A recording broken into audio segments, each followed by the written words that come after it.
Hey everyone, my name is Courtney Block and I am the User Engagement Librarian here on campus. I am taking over the IUS admissions page today and I'm going to talk to you about all sorts of things, so stay tuned. Okay, so before I get into the serious business of who I am and why I came to IUS and what libraries do, I want to talk to you about my t-shirt.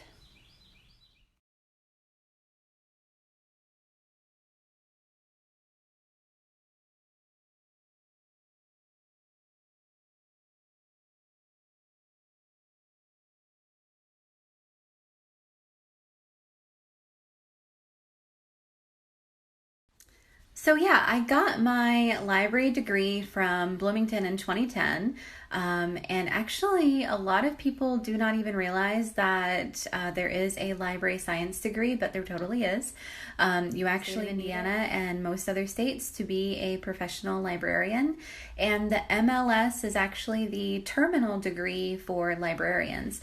Some librarians go on to get PhDs in other related fields, but the MLS actually the terminal degree. So our profession is a little bit different. Most people don't even realize though that there is a degree for it. So now you know.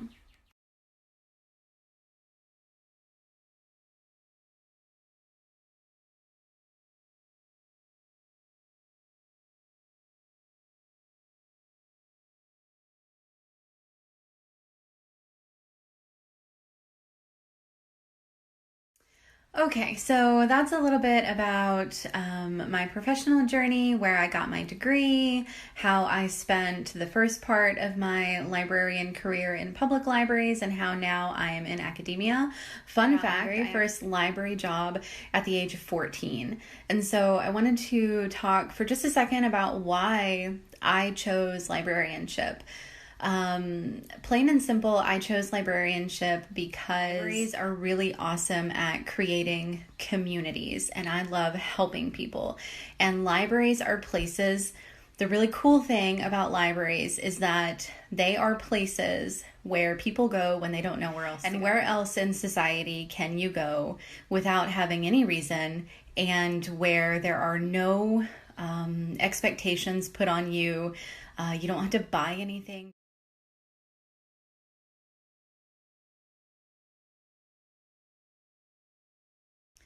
So, the way that I answer people when they ask me, why did you become a librarian, or what do you like about being a librarian, is by telling them stories of the people that I have met in libraries. And so, over the next I'm going to briefly detail some of those people who have impacted me and who illustrate perfectly why libraries are important and why libraries matter.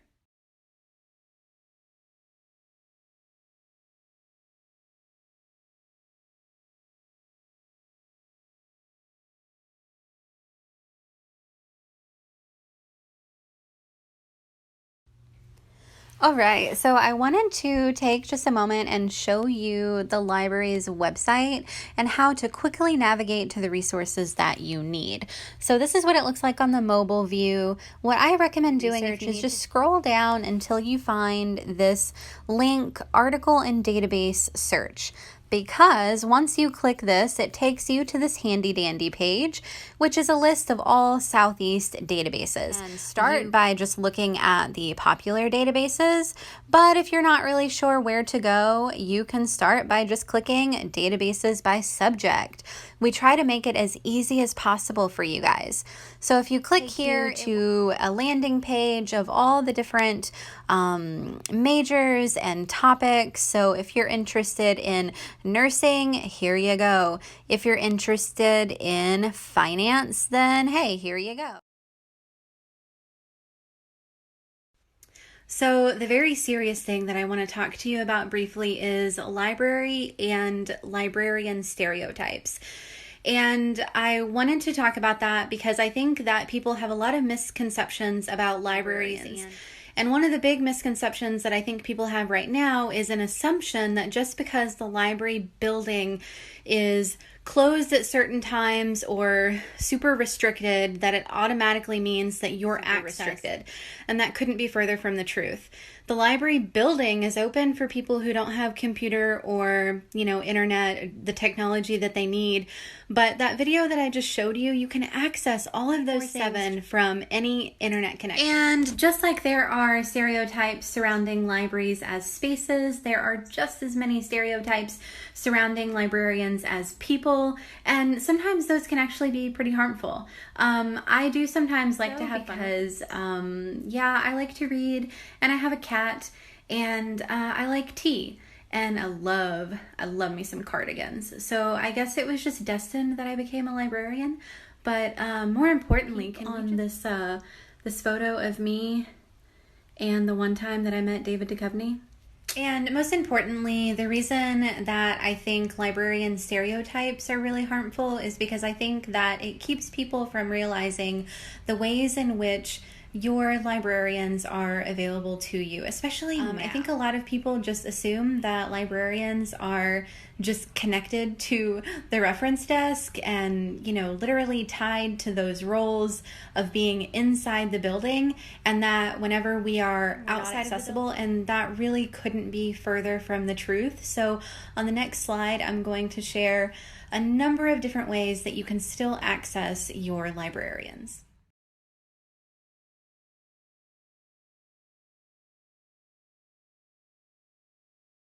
All right, so here are some ways that you can access your IUS librarians. From the library's website, you can go to the red navigational tabs and click on Student Services. The first thing here is Ask a Librarian. That's the email feature. You can email us your question. The second one is the Book a Librarian service that we have. That will allow you to schedule a one-on-one reference and research appointment with yours truly. Another thing that we have is the library mailing service. That's a brand new service that we have implemented because of COVID-19, and that will allow you to get books mailed to you. Another thing that we have under the Contact Us feature is chat option. So as you can see, there are still a number of ways for you to get a hold of your friendly IUS library. All right, who is ready for that ghost story that I promised you? At least 8 of you indicated that you are, so here we go. So a couple of years ago, I started doing the Haunted IUS walking tours, and I really wanted to find people on campus who had stories of their own. So naturally, I reached out to the IU Southeast Police because they are on campus at all hours of the day and night, and I figured they definitely have to have some stories. They definitely did, and one of those stories is all about the IU Southeast Library.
So that is just one of the stories about the library's ghost.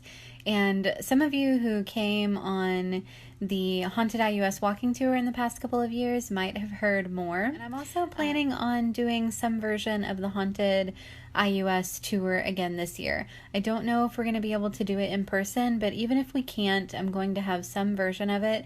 So just stay tuned for more information about that.